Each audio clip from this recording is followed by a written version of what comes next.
Malaquias, capítulo 4, versículos 4, 5 e 6. Nós iniciamos essa porção semana passada, eu quero avançar um pouco mais nela hoje. O texto bíblico diz assim: Lembrai-vos da lei de Moisés, meu servo, a qual lhe prescrevi em Horebe, para todo Israel, a saber, estatutos e juízos. Eis que eu vos enviarei o profeta Elias, antes que venha o grande e terrível dia do Senhor. Ele converterá o coração dos pais aos filhos, e o coração dos filhos a seus pais, para que eu não venha e fira a terra com maldição. Vamos ter mais uma oração? Espírito de Deus, somos completamente dependentes do teu agir, seja para falar, seja para ouvir. Por isso nós pedimos, em nome de Jesus, uma bendita visitação sobre as nossas mentes e os nossos corações. Aplica a palavra a nós. Aplica a palavra a nós. Espírito de Deus, toma a tua palavra e faz ela se tornar vida no nosso coração. Que não haja apenas uma compreensão intelectual, que não haja apenas, Senhor, um relativo entendimento, mas que a tua palavra ganhe os nossos corações, transformando as nossas vidas. Ajuda-nos nisso. Nós oramos em nome de Jesus. Amém. Meus queridos, eu não vou poder recapitular o que nós vimos, porque o nosso tempo é muito pequeno, para a gente poder respeitar as normas que estão estabelecidas. Você precisa voltar um pouquinho lá e olhar com calma aquilo que foi partilhado na última mensagem. No versículo 5, ele diz que o profeta Elias seria enviado novamente. Nós vimos que isso se refere a João Batista e não ao profeta Elias. Não existe aqui nas Escrituras reencarnação. Isso não existe nas Escrituras, na Bíblia toda, de ponta a ponta. Isso não existe. O texto-chave para a gente entender isso é Hebreus capítulo 9, versículo 27. Aos homens está dado o direito de morrerem uma vez só. Depois disso, o juízo. Então, quem veio não foi Elias. Quem veio foi João Batista, no espírito e no poder de Elias. O que isso quer dizer? Quer dizer que João Batista veio cumprindo a mesma tarefa que Elias veio. Elias veio como um restaurador da nação de Israel. João Batista veio como um restaurador. Numa época terrível, sombria, onde as pessoas estavam distantes do pecado. Então Elias, ele teve um processo de restauração, e João Batista vem fazer a mesma coisa. E o que nós estamos entendendo? Nós estamos entendendo que é neste espírito e neste poder de Elias e de João Batista que nós podemos ter os nossos filhos convertidos ao Senhor, plenamente convertidos, genuinamente convertidos. Nós precisamos nos lembrar que Deus não tem netos, Deus só tem filhos, e que a mesma experiência que nós tivemos de novo nascimento, nossos filhos têm necessidade de ter esta mesma experiência sólida, vibrante, única, de uma genuína conversão ao Senhor. Então, o que nós estamos estudando é esse espírito e esse poder que vem em João Batista. E ainda no versículo 5 ele diz: antes que venha o grande e terrível dia do Senhor. Jesus, nós acabamos de cantar, e Maranata, vem Senhor, vem buscar o teu povo, a tua geração. Meus queridos, o Senhor está às portas. Ele está às portas. Ele está vindo. as últimas profecias que faltam ser cumpridas com relação ao evangelismo, a tecnologia da internet e o coronavírus estão encaminhando para que isso seja resolvido. Hoje todos os povos, todas as nações, todas as tribos têm acesso a um rádio, têm acesso a um celular, a uma internet. Meus queridos, o evangelho está sendo disseminado. E quando todos os povos ouvirem, o anjo tocará a trombeta. Louvado seja o nome do Senhor. E Jesus virá buscar o seu povo. E com o seu povo, a única coisa que eu tenho como povo para apresentar ao meu Senhor é a minha vida, da minha esposa e dos meus filhos. Porque todo o restante vai ficar. Nu viemos e nu voltaremos. Todo o restante vai ficar. A única coisa que é eterna nesta vida é o espírito do ser humano. É a única coisa que é eterna. É a única coisa que tem, de fato, valor nesta vida. E nós, feito loucos, ansiosos, desesperados para ganhar essa vida. Desesperados por um título, por um negócio, por uma conquista, por um feito. E esse dia é descrito aqui nessa porção como grande e terrível dia do Senhor. Grande para aqueles que o esperam, terrível para aqueles que não estão preparados. E aí então ele diz, ele converterá o coração dos pais aos filhos. Vamos ver se é possível a gente chegar um pouquinho nisso, mas nós precisamos terminar de ver quem era João Batista. Abram, por favor, em Lucas, capítulo 1. Vamos ler essa porção, começando com o versículo 11. Lucas 1, 11. E eis que lhe apareceu um anjo do Senhor em pé, à direita do altar do incenso. Vendo-o, Zacarias turbou-se e apoderou-se dele o temor. Disse-lhe, porém, o anjo: Zacarias, não temas, porque a tua oração foi ouvida, e Isabel, tua mulher, te dará à luz um filho, a quem lhe porás o nome de João. Em ti haverá prazer e alegria, e muitos se regozijarão com o seu nascimento, pois ele será grande diante do Senhor, não beberá vinho, nem bebida forte, e será cheio do Espírito Santo, já do ventre materno. Ele converterá muitos dos filhos de Israel ao Senhor seu Deus, e irá diante do Senhor, no espírito e poder de Elias, para converter o coração dos pais aos filhos, converter os desobedientes à prudência dos justos, e habilitar para o Senhor um povo preparado. Até aqui.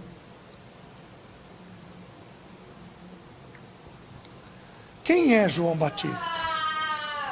A primeira coisa que o texto nos destaca com muita clareza, mas com muita clareza, é que o nome João significa graça.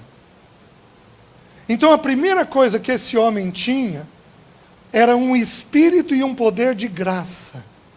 E isso nós estudamos na semana passada. Graça significa não apenas um favor imerecido. Graça significa aceitação. Os consultórios, como eu disse, de psicologia e de psiquiatria estão abarrotados, as clínicas, os gabinetes dos pastores estão abarrotados de pessoas, sejam irmãos ou não, que não têm aceitação. Não tem isso da parte de pai, não tem isso da parte de mãe, não tem isso da parte dos irmãos, da família, às vezes nem da igreja. Então a primeira coisa que nós temos que entender é que é impossível alcançarmos o coração dos nossos filhos sem um espírito de graça, de plena aceitação, onde Ele é o que Ele é, e nós amamos aqueles que Deus nos deu. Nós não aceitamos condutas indevidas, nós não aceitamos pecados que eles trazem. Eles nos foram entregues por Deus ingênuos, quando criancinhas, e nós precisamos devolvê-los a Deus santos. Por isso, quando nós os aceitamos, nós não aceitamos o pecado deles. O pecado é para ser tratado, repreendido, cuidado, retirado, mortificado. O pecado é para que nós santifiquemos eles, é para que nós tratemos a vida dos nossos filhos naquilo que é necessário. Mas nós vamos fazê-los com um espírito gracioso, não com um espírito pesado, legalista, de cobrança.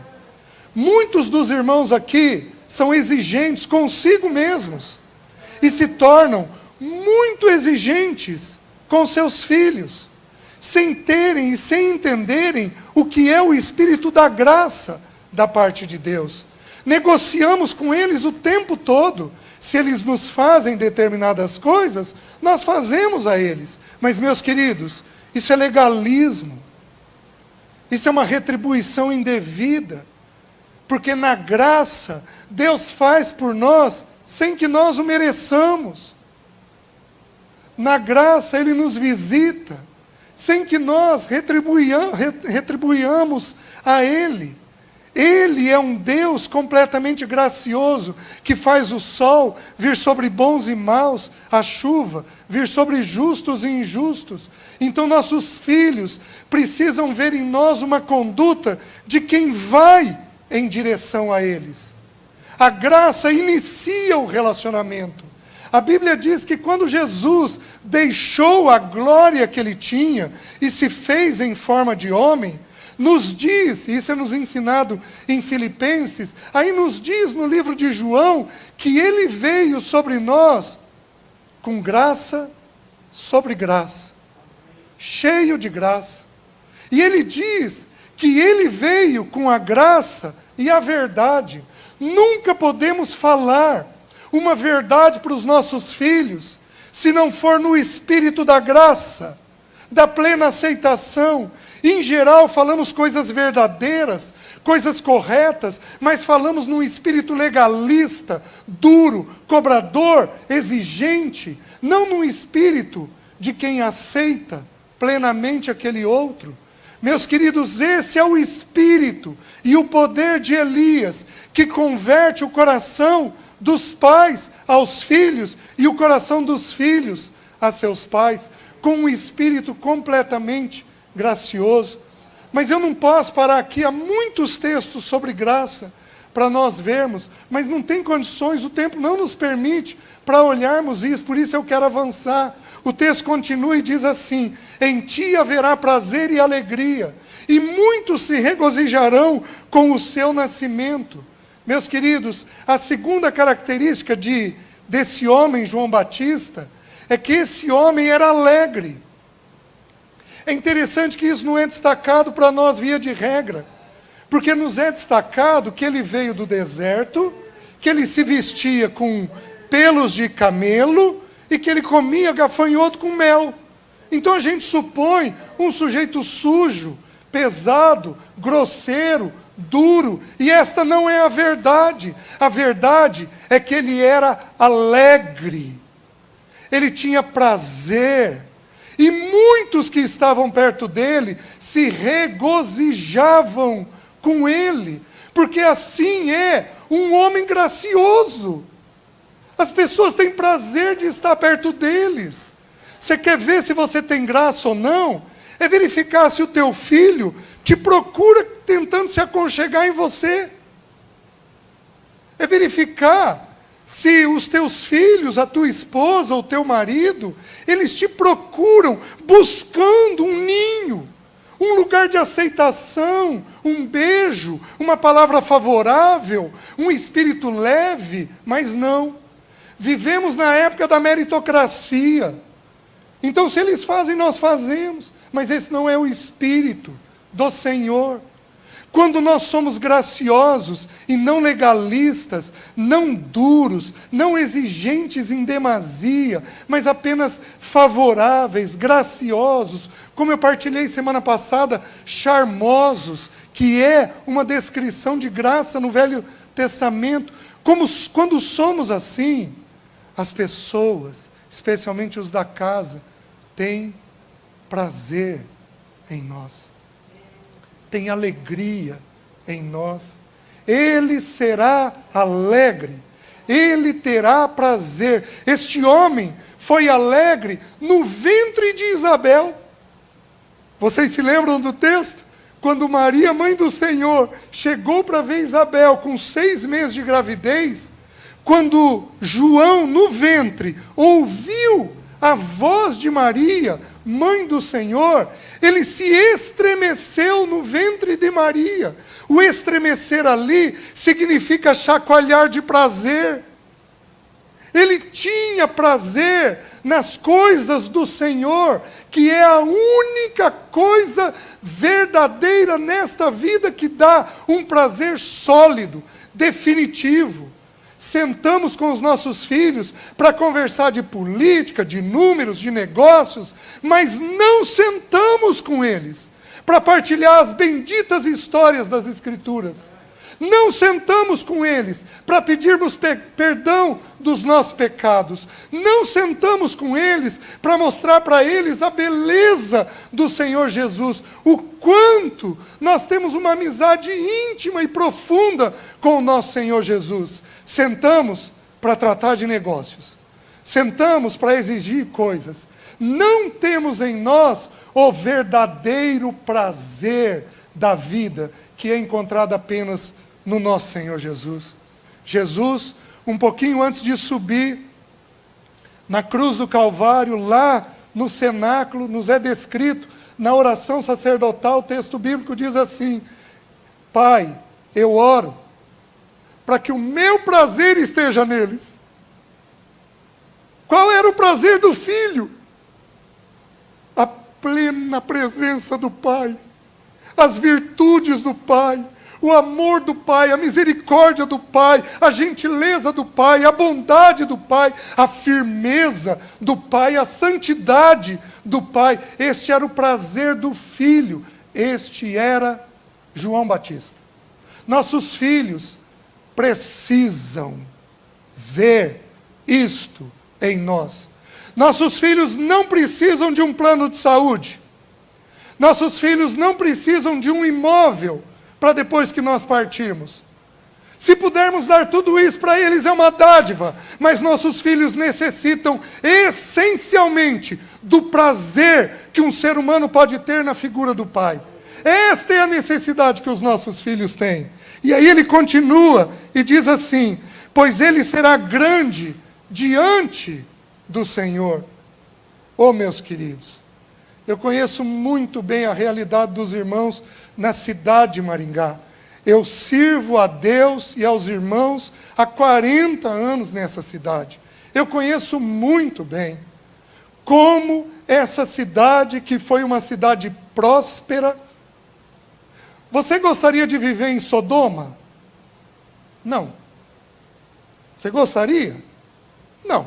Nenhum de nós aqui gostaria, né?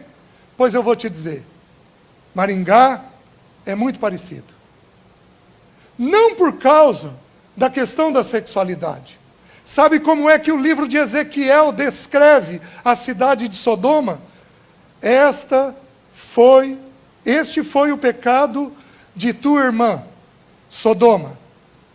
Houve nela fartura de pão, próspera tranquilidade. Ó, se não é Maringá? Fartura de pão, próspera tranquilidade. Cometeram abominações, não atenderam ao necessitado e foram orgulhosos. Essa cidade é cheia de orgulho. Essa cidade é cheia de prosperidade. Essa cidade é farta no pão dela. Esta é a descrição, mas preste atenção. Ele será grande diante do Senhor. Nós temos que abrir mão de coisas grandes, porque via de regra, o Senhor não habita lá. O Senhor habita nas coisas pequenas desta vida. O Senhor habita em pequenos negócios. O Senhor habita em pequenas atitudes. Se Ele nos levantar, é uma coisa, porque a Bíblia diz que Ele faz o pobre e o rico. A Bíblia diz que as coisas pequenas e grandes procedem da mão dele, mas o povo de Deus não procura coisas grandes. O povo de Deus procura o Senhor. Os irmãos entendem? E Ele se encarrega de nos colocar onde Ele nos quiser, como pequenos, como grandes. Isso vem dEle, meus irmãos. Mas nós temos pais e mães aqui que estão me ouvindo. Nós precisamos entender que o nosso coração tem que ser firme e determinado para sermos alguém diante do Senhor. Sabe o que esse homem grande diante do Senhor disse? Importa que ele cresça e que eu diminua. A única pessoa que consegue crescer nesta vida sem risco é aquele que tem formado dentro de si a sólida atitude de que ele tem que crescer e não eu. Ele tem que crescer e não eu. Os irmãos entendem isso? Ele será grande diante do Senhor. Porém, não para aí. E daqui em diante, alguns irmãos vão gostar e outros não vão gostar do que o texto bíblico ensina. Mas eu tenho que pregar o texto bíblico. O resto é com o Senhor. Aí diz assim: não beberá vinho nem bebida forte, e será cheio do Espírito Santo, já do ventre materno. Meus queridos, a Bíblia, em 2 textos, contrasta a bebida e o Espírito Santo. É a Bíblia que faz, sou eu não. E eu louvo o nome do Senhor por isso. A Bíblia está dizendo que este homem seria um nazireu, consagrado ao Senhor. E quando você estuda a lei do nazireu, você vê com clareza que a bebida é proibida para ele. Por quê? Porque todo o vigor de uma pessoa consagrada tem que estar colocada no Senhor, e não no happy hour. Não no relaxamento. Tem que estar colocada no Senhor. Efésios vai dizer: e não vos embriagueis com vinho no qual há dissolução, mas enchei-vos do Espírito. A palavra de Deus põe um contraste, que a bebida nos afasta de um enchimento do Espírito de Deus. Você sabe qual é o tamanho da tragédia de educar um filho sem o Espírito de Deus? Quem nos comunica o que está acontecendo com o filho é o Espírito de Deus. Quem deposita em nós a palavra certa para falar para o filho é o Espírito de Deus. Quem enche a nossa mente de compreensão, de sensibilidade, de toque, de cuidado, é o Espírito de Deus. Se você não for cheio do Espírito de Deus, você não encontra o caminho do coração do seu filho. Porque o único que conhece o coração do ser humano é o Espírito de Deus. Não conseguimos chegar no coração dos nossos filhos se não for mediante o Espírito de Deus. E assim como a graça, a bebida mereceria todo um estudo que nós não temos tempo de fazer. Por isso eu vou citar algumas poucas coisas para os irmãos, muito rapidamente. Qualquer irmão com quem eu converso a respeito de bebida, ele me diz 4 textos bíblicos. César, Jesus transformou água em vinho. É uma verdade. A segunda coisa, o texto em que Jesus falou: veio João Batista que não comia nem bebia e vocês disseram que ele tinha um demônio. Veio o Filho do Homem que come e bebe e vocês o chamam de comilão e beberrão. O segundo texto que é ensinado, Mateus, capítulo 11. O terceiro texto, Timóteo, bebe um pouco de vinho por causa das tuas frequentes enfermidades. O último texto que é dito é o texto de Tito às mulheres, que não é para as mulheres serem escravizadas a muito vinho. 4 textos. A Bíblia não proíbe o beber vinho. A Bíblia proíbe o ficar bêbado. Mas a Bíblia não estimula em nenhum texto. E eu vou dizer para os irmãos a tragédia agora da bebida. Noé foi o primeiro homem na Bíblia que encontrou a graça de Deus. Um homem de Deus. Um homem que salvou a si, sua esposa, seus 3 filhos, suas 3 noras. Um homem completamente dedicado à família. Este homem, num determinado momento em que tudo passou, ele planta uma videira. Alguns estudiosos dizem que ele não tinha noção do efeito daquilo. O fato é que ele faz vinho, ele toma aquele vinho, ele tem uma bebedeira, e na bebedeira, um filho zomba dele e um neto é amaldiçoado. Um homem de Deus. Um homem de Deus. Mas a Bíblia relata que teve um neto amaldiçoado por causa disso. Não sou eu que digo, é a ciência que diz. Que filhos e netos de alcoólatras têm distúrbios na mente. Não sou eu quem digo. É a Bíblia e a ciência quem estão dizendo isso daí. Segunda coisa, você pega Ló, não Jó, Ló, sobrinho de Abraão.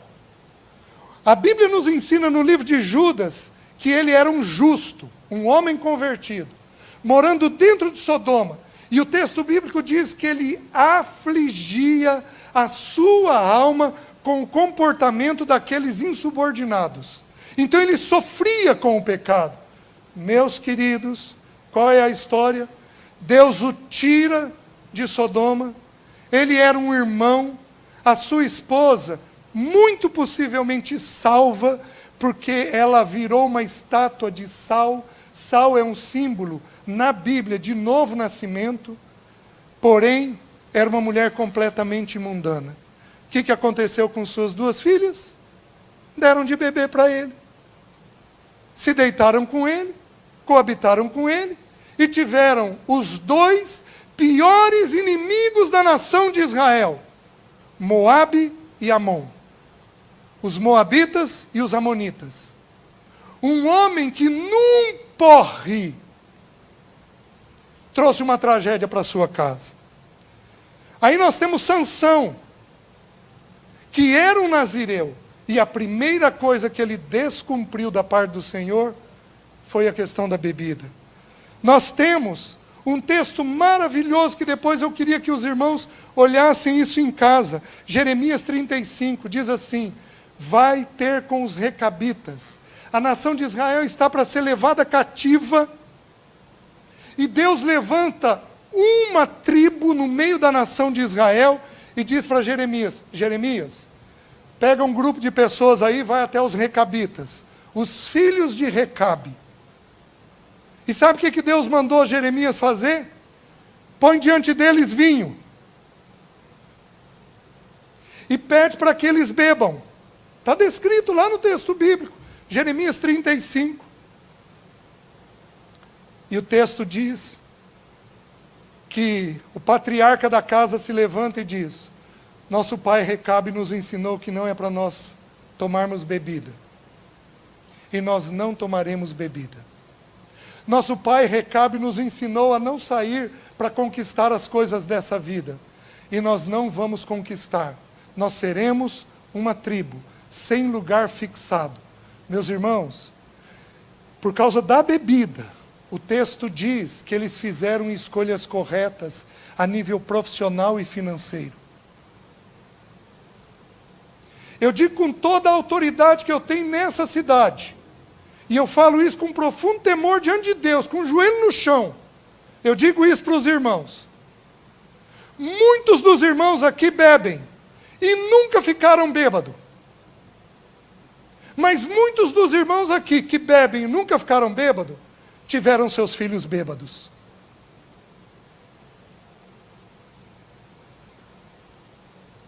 E isso nos impede de sermos cheios do Espírito. Isso nos impede de sermos cheios do Espírito. Deveríamos ter homens e mulheres dentro da igreja com um sólido posicionamento diante da bebida. Porque para você não tem problema. mas para o seu filho é a porta de entrada de muitas maldições e muitas tragédias. E não apenas isso, diz que esse homem, porque ele não bebia, ele seria cheio do Espírito Santo, do ventre materno. Meus queridos, filho tem condições de ser separado pelo Senhor já no ventre materno. Se você nunca fez isso com o teu filho, faça isso a partir de hoje. Eu fiz com os meus 2 filhos, desde o ventre da minha esposa. Eu abria todo dia o Salmo 139. Eu lia para os meus filhos no ventre da mãe deles. Eu lia o Salmo 139 e eu orava. E eu orava. E eu orava, abençoando aquelas crianças. Jeremias diz que o Senhor chamou ele antes que ele tivesse nascido. Paulo diz que ele foi consagrado ao ministério antes do nascimento dele. Jeremias diz que ele recebeu o nome, tu me chamaste pelo meu nome, antes que eu fosse gerado no ventre de minha mãe. Filho precisa da bênção de pai e mãe. Você não tem noção de quantas vezes eu ouvi o seguinte: César, eu acordei de madrugada e estava lá minha mãe de joelhos do lado da minha cama. E quando a gente ouve então que foi o pai, com a mão na cabeça, às vezes em lágrima, chorando e abençoando o filho. Filho precisa de ser abençoado, de ser consagrado ao Senhor. O que você precisa fazer? Você nunca fez? Não tem problema. Ele vai te achar meio estranho hoje. Chama ele hoje à noite, filho, vem cá. Vem cá. Nunca fiz com você uma oração te consagrando ao teu Deus. Isso encerra hoje. Porque a partir de agora eu te consagro ao Senhor. Vocês estão entendendo? Filho precisa receber da nossa oração, da nossa consagração. Filho precisa ouvir da nossa parte que ele é do Senhor, que ele não pertence ao pecado. Tem um texto em Jeremias, se não me engano, que diz assim: não terão filhos para a calamidade. Nossos filhos não são para bebida, não são para droga, não são para o namoro impuro. Nossos filhos não são para conquistar essa vida. Nossos filhos são do Senhor.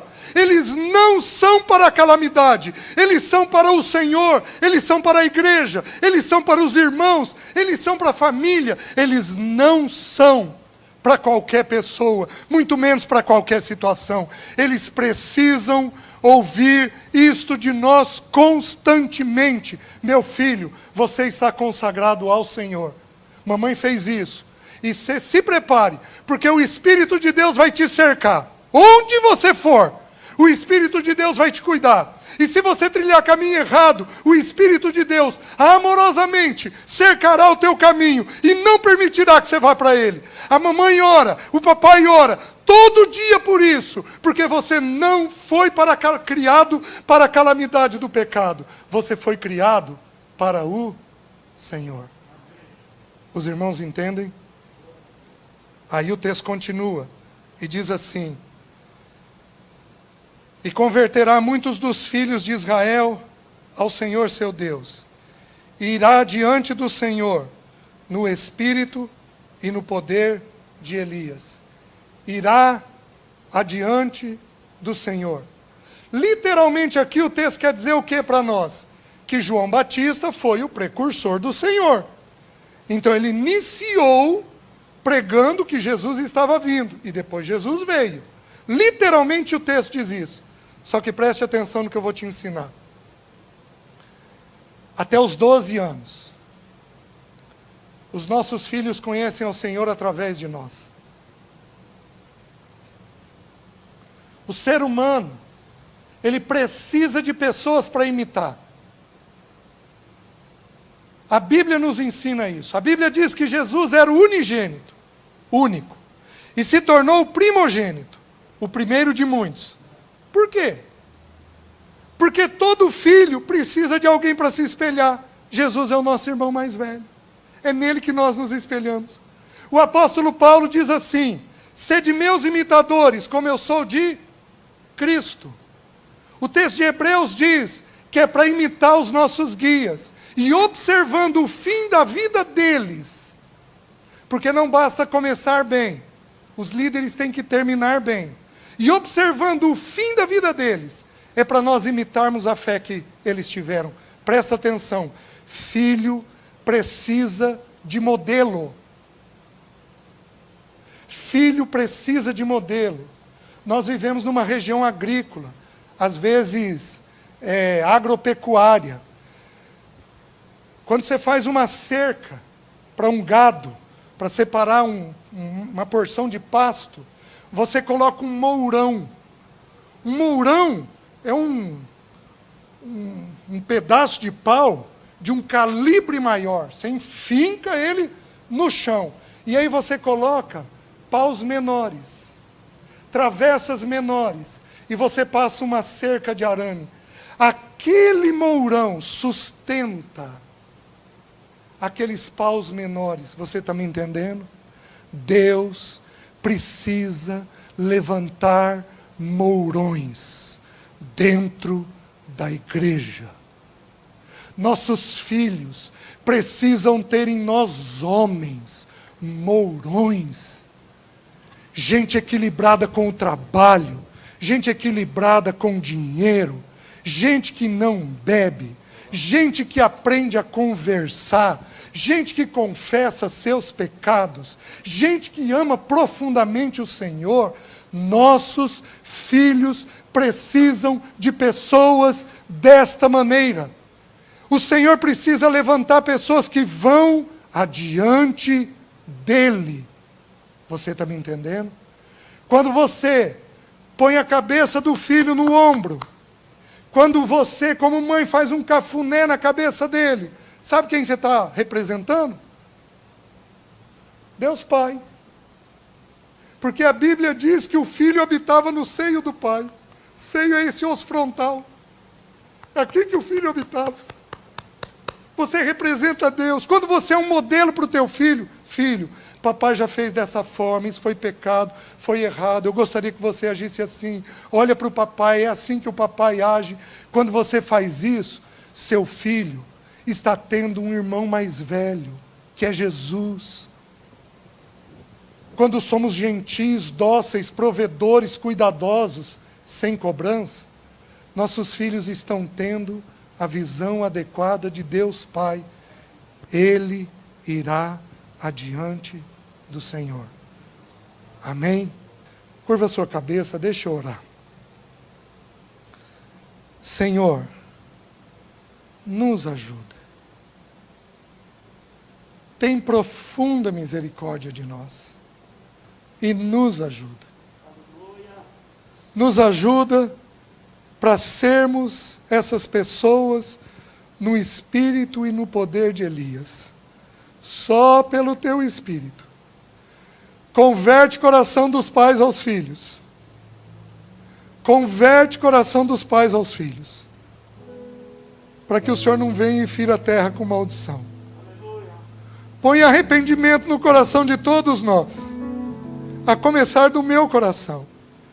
E ajuda-nos a sermos as pessoas que o Senhor deseja. Senhor, ajuda o teu povo. Nós oramos em nome de Jesus. Amém. Deus abençoe, irmãos. Amém, amém. Graças a Deus. Louvado seja o nome do Senhor pela sua palavra. Fomos muito abençoados, irmãos. Amém.